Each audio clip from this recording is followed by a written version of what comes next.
this? I don't know. Ah!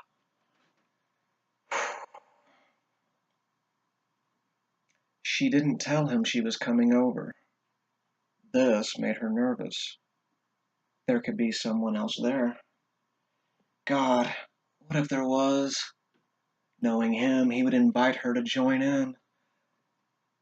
It was the wine. Too much wine and too much contemplation at home alone, and here she was, walking into his house, expecting to hear the orgasmic cries of some other woman. A part of her wanted to hear that, to watch him with another woman, but only a small part. She wanted him for herself.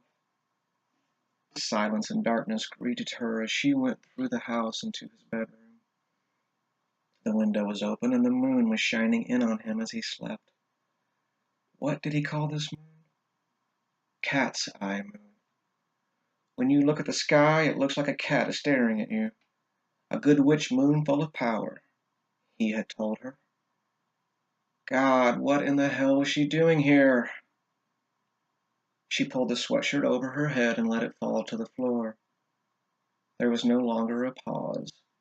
She knew what she was coming here for. She slid out of her jeans. She saw his eyes open. She saw a sleepy smile. Stay there, she whispered. He took a deep breath, put his arms behind his head, and exhaled. Indeed. Well, let's see where this weather goes, shall we? Her hands caressed her breast, firm, hard, and each touch sent a shiver through her.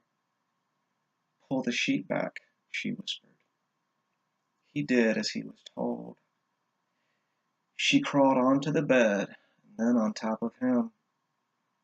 She slid down on him and let out a gasp, a moan, and then a God, yes.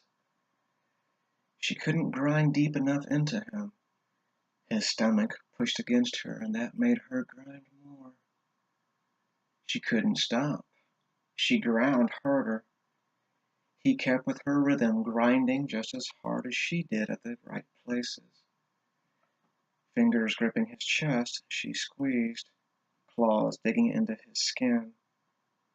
He let out a low growl and arched even more.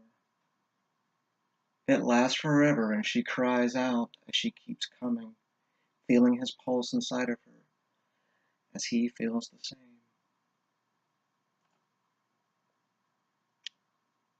I think that'll work, although I don't like grinding so much. Although I do like grinding.